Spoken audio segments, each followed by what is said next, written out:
Hi friends, welcome to Nandadeepa YouTube channel. ಬನ್ನಿ ಇವತ್ತಿನ recipe ಏನಂತ ನೋಡೋಣ. ನಾನಿಲ್ಲಿ ಒಂದು ಸೀಕ್ರೆಟ್ ಪದಾರ್ಥ ಬಳಸ್ಕೊಂಡು ಚಪಾತಿಯನ್ನು ಮಾಡ್ತಾಯಿದ್ದೀನಿ.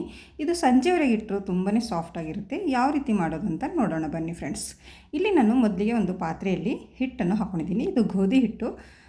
ಇಲ್ಲಿ 2 ಕಪ್ ಆಗುವಷ್ಟು ಹಿಟ್ಟನ್ನು ತೊಗೊಂಡಿದ್ದೀನಿ ನೋಡಿ. ಒಂದು ಸ್ವಲ್ಪ ಉಪ್ಪು ಮತ್ತು ಅರ್ಧ ಸ್ಪೂನಷ್ಟು ಸಕ್ಕರೆ ಮತ್ತು 1 ಸ್ಪೂನಷ್ಟು ನಾನು ಇಲ್ಲಿ ಎಣ್ಣೆಯನ್ನು ಹಾಕ್ಕೊಳ್ತಾ ಇದ್ದೀನಿ. ಮತ್ತು ಸೀಕ್ರೆಟ್ ಪದಾರ್ಥ ಅಂತ ಹೇಳಿದ್ದೀನಲ್ಲ, ಅದು ಸೀಕ್ರೆಟ್ ಪದಾರ್ಥ ಯಾವುದು ಅಂದರೆ ನೋಡಿ, ಇಲ್ಲಿ ನಾನು ಮೊಸರನ್ನು ಹಾಕ್ಕೊಳ್ತಾ ಇದ್ದೀನಿ ನೋಡಿ. ಒಂದು ಸ್ಪೂನ್ನಿಂದ ಒಂದು 2 ಸ್ಪೂನ್ ಆಗುವಷ್ಟು ನಾವು ಇಲ್ಲಿ ಮೊಸರು ಹಾಕ್ಕೊಳ್ಬೇಕು. ಮೊಸರು ಹಾಕ್ಕೊಂಡು ಈ ರೀತಿ ಹಿಟ್ಟನ್ನು ಮಿಕ್ಸ್ ಮಾಡ್ಕೊಳ್ಬೇಕು ನೋಡಿ. ಈ ರೀತಿ ಒಂದ್ಸರಿ ಚೆನ್ನಾಗಿ ಹಿಟ್ಟಿಗೆಲ್ಲ ಮೊಸರನ್ನು ಹತ್ತುವಂತೆ ಚೆನ್ನಾಗಿ ಒಂದ್ಸರಿ ಮಿಕ್ಸ್ ಮಾಡ್ಕೊಳ್ಳಿ. ಈ ಮೊಸರು ಹಾಕಿ ಮಾಡೋದ್ರಿಂದ ಚಪಾತಿ ತುಂಬಾ ಸಾಫ್ಟ್ ಬರುತ್ತೆ. ನೀವು ಸಂಜೆವರೆಗೆ ಇಟ್ಟರು ಅದೇ ರೀತಿ ಸಾಫ್ಟಾಗೇ ಇರುತ್ತೆ ನೋಡಿ. ಇವಾಗ ಮಿಕ್ಸ್ ಮಾಡ್ಕೊಂಡಾಯಿತು. ಇವಾಗ ನಾವು ನೀರನ್ನು ಒಂದು ಸ್ವಲ್ಪ ನೀರನ್ನು ಹಾಕ್ಕೊಂಡು ನಾವು ಹಿಟ್ಟನ್ನು ನಾದ್ಕೊಳ್ಬೇಕು. ಒಂದೇ ಸರಿ ಜಾಸ್ತಿ ನೀರು ಹಾಕೋದಕ್ಕೆ ಹೋಗಬೇಡಿ. ಸ್ವಲ್ಪ ಹಾಕ್ಕೊಂಡು ನೋಡಿಕೊಂಡು ನಾವು ಈ ಹಿಟ್ಟನ್ನು ಚಪಾತಿ ಹಿಟ್ಟಿನ ಹದಕ್ಕೆ ನಾವು ನಾದ್ಕೊಳ್ಬೇಕಾಗುತ್ತೆ ನೋಡಿ. ನಾರ್ಮಲ್ ಚಪಾತಿ ಮಾಡ್ತೀವಲ್ಲ, ಅದೇ ರೀತಿ ಈ ಹಿಟ್ಟನ್ನು ಕೂಡ ನಾವು ನಾದ್ಕೊಂಡು ಇಟ್ಕೊಳ್ಳೋಣ ನೋಡಿ. ಈ ರೀತಿ ನಾನು ನಾದ್ಕೊಂಡು ಇಟ್ಕೊತಾ ಇದ್ದೀನಿ. ಇದ್ರ ಮೇಲೆ 1 ಸ್ಪೂನಷ್ಟು ನಾನು ಎಣ್ಣೆಯನ್ನು ಹಚ್ಕೊತಾ ಇದ್ದೀನಿ ನೋಡಿ. ಎಣ್ಣೆ ಹಚ್ಕೊಂಡು ಮತ್ತೆ ಒಂದು ಸರಿ ಚೆನ್ನಾಗಿ ಒಂದು ಸ್ವಲ್ಪ ನಾದ್ಕೊಂಡು ಇಟ್ಕೊಳ್ಬೇಕು ನೋಡಿ. ಈ ರೀತಿ ಮಾಡೋದರಿಂದ ಚಪಾತಿ ತುಂಬಾ ಸಾಫ್ಟಾಗಿ ಬರುತ್ತವೆ. ನೀವು ಒಂದು ಸರ್ತಿ ಮಾಡಿಲ್ಲ ಅಂದರೆ ಈ ರೀತಿ ಮೊಸರನ್ನು ಹಾಕಿ ಹಿಟ್ಟನ್ನು ನಾದಿ ಚಪಾತಿ ಮಾಡ್ಕೊಳ್ಳಿ, ತುಂಬಾ ಸಾಫ್ಟಾಗಿ ಬರುತ್ತೆ ನೋಡಿ. ಇವಾಗ ಇದು ಒಂದು 10 ರಿಂದ 15 ನಿಮಿಷ ನಾವು ನೆನೆಯೋದಕ್ಕೆ ಇಡೋಣ. ಒಂದು ಡಕ್ಕನ ಮುಚ್ಚಿ ಒಂದು 10 ರಿಂದ 15 ನಿಮಿಷ ಆಗಿದೆ. ಇವಾಗ ನಾನು ತೆಗೆದು ತೋರಿಸ್ತಾ ಇದ್ದೀನಿ ಯಾವ ರೀತಿ ನಮ್ಮ ಹಿಟ್ಟು ನೆಂದಿದೆ ಅಂತ ನೋಡೋಣ. ನೋಡಿದ್ರೆ ಫ್ರೆಂಡ್ಸ್, ಎಷ್ಟು ಚೆನ್ನಾಗಿ ನೆಂದಿದೆ ಅಂತ ನೋಡ್ಬೋದು. ತುಂಬಾ ಸಾಫ್ಟಾಗಿ ಬರುತ್ತೆ. ಮೊಸರು ಹಾಕಿರೋದ್ರಿಂದ ತುಂಬಾ ಸಾಫ್ಟ್ ಆಗುತ್ತೆ ಹಿಟ್ಟು ನೋಡಿ. ಇವಾಗ ಚಪಾತಿ ಲಟ್ಟಿಸೋದಕ್ಕೆ ನಾವು ಎಷ್ಟು ಸೈಜ್, ಯಾವ ಸೈಜ್ ಮಾಡ್ತೀವೋ ಆ ಸೈಜಲ್ಲಿ ನಾವು ಒಂದು ಉಂಡೆ ಮಾಡ್ಕೊಳ್ಬೇಕು.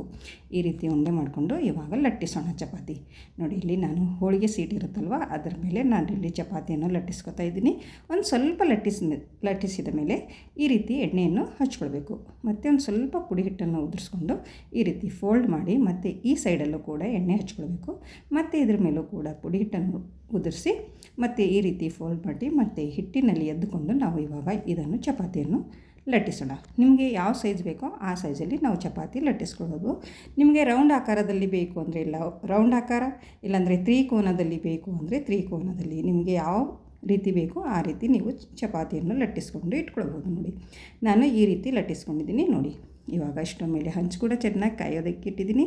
ಹಂಚು ಇವಾಗ ಚೆನ್ನಾಗಿ ಕಾಯ್ದಿದೆ. ಅದಕ್ಕೆ ಒಂದು ಸ್ವಲ್ಪ ಎಣ್ಣೆಯನ್ನು ಹಚ್ಕೊಂಡು ಚಪಾತಿಯನ್ನು ಹಾಕೋತಾ ಇದ್ದೀನಿ ನೋಡಿ ಫ್ರೆಂಡ್ಸ್.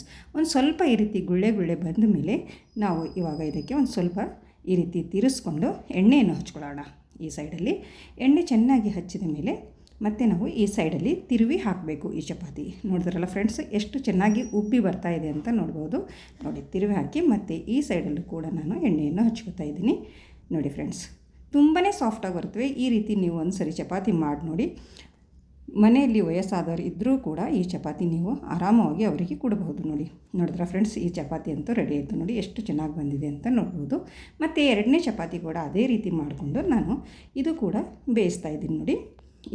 ಅದೇ ರೀತಿ ಒಂದು ಸ್ವಲ್ಪ ಗುಳ್ಳೆ ಬಂದಮೇಲೆ ನಾವು ಇದಕ್ಕೆ ಎಣ್ಣೆಯನ್ನು ಹಚ್ಕೊಂಡು ಈ ಸೈಡಲ್ಲಿ ತಿರುವಿ ಹಾಕಿ ಅದೇ ರೀತಿ ನಾವು ಬೇಯಿಸ್ಕೊಳ್ಬೇಕು. ನೀವು ಫಸ್ಟ್ ಟೈಮ್ ಮಾಡ್ತಾಯಿದ್ದೀರಾ ಈ ರೀತಿ ಚಪಾತಿ ಅಂದ್ರೂ ನೀವು ಆರಾಮವಾಗಿ ಈ ರೀತಿ ಚಪಾತಿ ಮಾಡ್ಕೊಳ್ಬೋದು ನೋಡಿ. ಎಷ್ಟು ಚೆನ್ನಾಗಿ ಉಬ್ಬಿ ಬರುತ್ತೆ ಅಂತ ನೋಡ್ಬೋದು. ತುಂಬಾ ಸಾಫ್ಟಾಗಿರುತ್ತೆ ನೋಡಿ ಫ್ರೆಂಡ್ಸ್. ನೀವು ಒಂದು ಸರ್ತಿ ಮನೇಲಿ ಮಾಡಿಕೊಡಿ, ಎಲ್ಲರೂ ತುಂಬಾ ಇಷ್ಟಪಟ್ಟು ತಿಂತಾರೆ.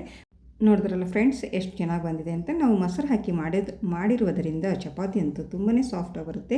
ಇದೇ ರೀತಿ ನಾನು ಎಲ್ಲ ಚಪಾತಿಗಳನ್ನು ಮಾಡ್ಕೊಂಡು ಇಟ್ಕೊತಾ ಇದ್ದೀನಿ ನೋಡಿ. ಈ ಚಪಾತಿ ಕೂಡ ರೆಡಿ ಆಯಿತು ನೋಡಿ. ಎಷ್ಟು ಚೆನ್ನಾಗಿ ಬಂದಿದೆ ಅಂತ ನೋಡ್ಬೋದು. ಇವಾಗ ನಾನು ಇಲ್ಲಿ ಒಂದು ಪ್ಲೇಟ್ ಮೇಲೆ ಇಟ್ಕೊತಾ ಇದ್ದೀನಿ.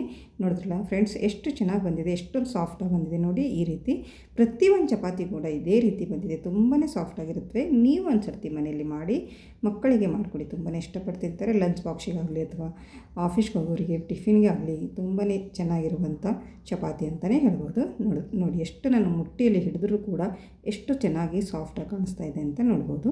ನಿಮಗೆ ಇಲ್ಲಿ ಒಂದು ಚಪಾತಿಯನ್ನು ಹರಿದು ತೋರಿಸ್ತೀನಿ. ಎಷ್ಟು ಚೆನ್ನಾಗಿ ಬಂದಿದೆ, ಲೇಯರ್ ಆಗಿ ನೋಡಿ, 3 ಲೇಯರ್ ಆಗಿ ಬಂದಿದೆ ನೋಡಿ. ನೋಡ್ಬೋದು ನೀವು ಎಷ್ಟೊಂದು ಸೂಪರಾಗಿ ಬಂದಿದೆ ಅಂತ ನೋಡಿ.